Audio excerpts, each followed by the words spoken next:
আসসালামু আলাইকুম ওয়া রাহমাতুল্লাহ। আলহামদুলিল্লাহি ওয়াহদা ওয়াসসালাতু ওয়াসসালামু আলা মান লা নাবিয়্যা বা'দা। ফাকালা রাসূলুল্লাহ সাল্লাল্লাহু আলাইহি ওয়াসাল্লাম মান হালাকা শাহাদা। আলহামদুলিল্লাহ, প্রশংসা আল্লাহ রাব্বুল আলামিনের জন্য। দরুদ এবং সালাম শান্তি বর্ষিত হোক আমাদের প্রিয় নবী জনাব মুহাম্মদ রাসূলুল্লাহ সাল্লাল্লাহু আলাইহি ওয়াসাল্লামের প্রতি। আল্লাহুম্মা সাল্লি আলাইহি ওয়া বারিক আলাইহি। সম্মানিত দ্বীনী ভাই এবং বোনেরা, আমাদের কাছে অনেক সময় প্রশ্ন করা হয় যে আগুনে পুড়ে মৃত্যুবরণ করলে তাকে কি শাহাদাত মর্যাদা দেওয়া হবে? যেমন গত 21 তারিখে ঢাকায় উত্তরায় অবস্থিত মাইল স্টেশন স্কুল অ্যান্ড কলেজের যে বিমান দুর্ঘটনা সংঘটিত হয়েছে, এতে অনেক কচিকাচারা তারা আগুনে পুড়ে মৃত্যুবরণ করেছেন। আল্লাহ রাব্বুল আলামিন তাদেরকে শহীদের মর্যাদা দিবেন, এমন প্রশ্ন অনেক সময় করে থাকা হয় আমাদেরকে। শুধু তাই নয়, সোশ্যাল মিডিয়াতে অনেকেই এইভাবে কমেন্ট করে থাকেন যে যারা আগুনে পুড়ে মারা গেল, আল্লাহ তুমি তাদেরকে শহীদের মর্যাদা দান করো। আসলে এই বিষয়ে আল্লাহ রাসূল আমাদেরকে জানিয়ে দিয়েছেন নাসাই শরীফের 3197 নম্বর হাদিসে। আল্লাহ রাসূল এক রোগীকে দেখতে গেলেন।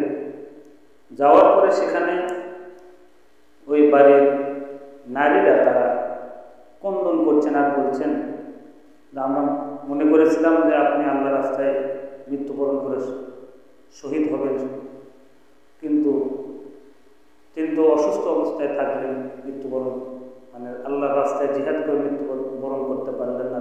তারা মনে করছিলেন হয়তো এটা শহীদ হবে না। আল্লাহ রাসূল বলছেন শুধু আল্লাহর রাস্তায় জিহাদ করলে যে শহীদ হবে এমনটি নয়, তোমরা এটা ধারণা করো না। আর এটা যদি তোমরা ধারণা করো তাহলে তোমাদের শহীদের সংখ্যা তো কমে যাবে।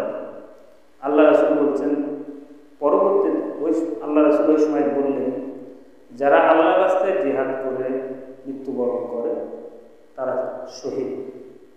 শুধু তাই নয়, আল্লাহ রাসূল আরো বলছেন যারা পানিতে ডুবে মৃত্যুবরণ করে তারাও শহীদ, যারা আগুনে পুড়ে মৃত্যুবরণ করে তারাও শহীদ, যাদের পেটের মানে অসুস্থতার কারণে যারা মৃত্যুবরণ করে তারাও শহীদ, মাটির চাপায় পড়ে যারা মৃত্যুবরণ করে তারাও শহীদ,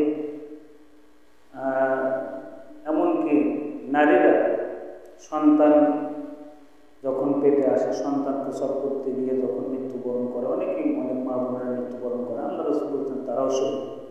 বুখারী শরীফে আল্লাহ রাসূল বলেছেন যে নিজের সম্পদ রক্ষা করতে গিয়ে কেউ যদি মৃত্যুবরণ করে তারাও শহীদ। যারা আগুনে পুড়ে মৃত্যুবরণ করেছেন তারা যদি মুসলমান হয়, অবশ্যই আল্লাহ রাসূল যেহেতু বলেছেন অবশ্যই তারা শহীদের মর্যাদা পাবেন। আমরা তাদের জন্য দোয়া করি। আল্লাহ রাব্বুল আলামিন যারা নিহত হয়েছেন তাদেরকে শহীদের মর্যাদা দান করুন, আল্লাহুম্মা আমিন। যারা আহত হয়েছেন আল্লাহ রাব্বুল আলামিন তাদেরকে পরিপূর্ণ সুস্থতা দান করুন, সকল বলে আল্লাহুম্মা আমিন। তাহলে আজকে আমরা এতটুকু বুঝতে পারলাম হাদিস দ্বারা যে পানিতে পড়েও মৃত্যুবরণ করলেও সেই ব্যক্তি শহীদ, পেটের অসুখে মৃত্যুবরণ করলে সেও শহীদ, আগুনে পুড়ে মৃত্যুবরণ করলে সেও শহীদ, আল্লাহ রাস্তায় জিহাদ করতে গিয়ে মৃত্যুবরণ করলে সেও শহীদ, এমনকি মাটির চাপায় পড়ে কেউ মৃত্যুবরণ করলে ওই ব্যক্তিও শহীদ, যে নারী সন্তান প্রসব করতে গিয়ে মৃত্যুবরণ করে ওই নারীকে শহীদের মর্যাদা আল্লাহ রাব্বুল আলামিন দিবেন। আসুন আজকে আমরা এতটুকু আলোচনা করলাম। আল্লাহ রাব্বুল আলামিন আমাদের সবাইকে ইসলামের এই হুকুমগুলি মেনে দুনিয়াতে ঈমানের সহিত যেন আমরা নেক আমল করতে পারি। আল্লাহ রাব্বুল আলামিন আমাদেরকে সে তৌফিক দান করুন, আল্লাহুম্মা আমিন। আসসালামু আলাইকুম ওয়া রাহমাতুল্লাহি